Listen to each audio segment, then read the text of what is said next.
നമസ്കാരം. ഡിറ്റക്റ്റീവ് ന്യൂസിലേക്ക് സ്വാഗതം. അങ്കമാലി കറുവൂറ്റിയുള്ള മീൻവിലാസം ഹോട്ടൽ ഉടമയായ മലപ്പുറം സ്വദേശി മുഹമ്മദ് ഉവൈസിന്റെ മേൽവിലാസം തപ്പി അങ്കമാലി പോലീസ്.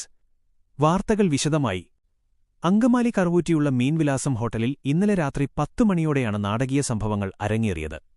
തനിക്ക് കഴിക്കാൻ തന്ന മീനിന് രുചി പോരാ എന്നു പറഞ്ഞ് ഹോട്ടലുടമയായ മലപ്പുറം സ്വദേശി മുഹമ്മദ് ഉവൈസ് സ്വന്തം ജീവനക്കാരനെ ക്രൂരമായി ആക്രമിക്കുകയായിരുന്നു. ഹോട്ടലിന്റെ അടുക്കളയിലുണ്ടായിരുന്ന കത്തിയും തവിയും ഉപയോഗിച്ചാണ് കൊല്ലം സ്വദേശിയായ ഷെഫിനെ ഉവൈസ് വെട്ടിപ്പരിക്കേൽപ്പിച്ചത്. പരിക്കേറ്റ ജീവനക്കാരനെ ആശുപത്രിയിൽ പ്രവേശിപ്പിച്ചു. സംഭവത്തിൽ അങ്കമാലി പോലീസ് കേസെടുത്ത് അന്വേഷണം നടത്തിവരുന്നു. ഇതിലൊരു പ്രധാന കാര്യമെന്തെന്നാൽ, ഇതേപോലെ പൊതുജനങ്ങളും കയ്യിൽ കിട്ടുന്ന തവിയും പാത്രവുമെടുത്ത് പ്രതികരിക്കാൻ തുടങ്ങിയാൽ അങ്കമാലിയിലെയും സമീപ പ്രദേശങ്ങളിലെയും മിക്ക ഹോട്ടലുടമകളെയും നാട്ടുകാർക്ക് കൈകാര്യം ചെയ്യേണ്ടിവരും.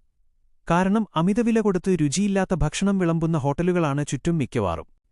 പൈസയും കൊടുത്ത് രുചിയില്ലാത്തതും അമിതവിലയുള്ളതുമായ ഭക്ഷണം കഴിച്ച് വയറുമെരിച്ചോണ്ടിറങ്ങിപ്പോകുന്ന സാധാരണക്കാരന്റെ ആ ദണ്ണം ഇപ്പോൾ സ്വന്തം മുതലാളിക്ക് തന്നെ മനസ്സിലായല്ലോ. സന്തോഷം. എന്തായാലും കസ്റ്റമർക്ക് കൊടുക്കുന്ന അതേ രുചിയില്ലാത്ത മീൻ തന്നെ ഷെഫ് മുതലാളിക്കും വിളമ്പി എന്നുള്ളത് സമ്മതിച്ചു കൊടുക്കണം.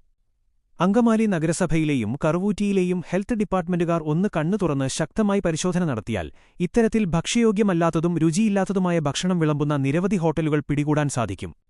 എന്തായാലും അക്രമം ഒന്നിനും ഒരു പരിഹാരമല്ല. ഷെഫും ഉടമയും തമ്മിൽ മുൻപും എന്തെങ്കിലും പ്രശ്നങ്ങൾ കാണാതെ ഇത്രയും വലിയൊരു കത്തിക്കുത്തിൽ കലാശിക്കില്ലല്ലോ.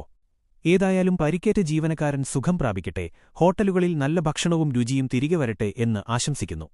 സംഭവസ്ഥലമായ കറുവൂറ്റിയിലെ മീൻവിലാസം ഹോട്ടലിൽ നിന്നും ഡിറ്റക്റ്റീവ് ടിവിക്കുവേണ്ടി സ്വന്തം റിപ്പോർട്ടർ. നന്ദി.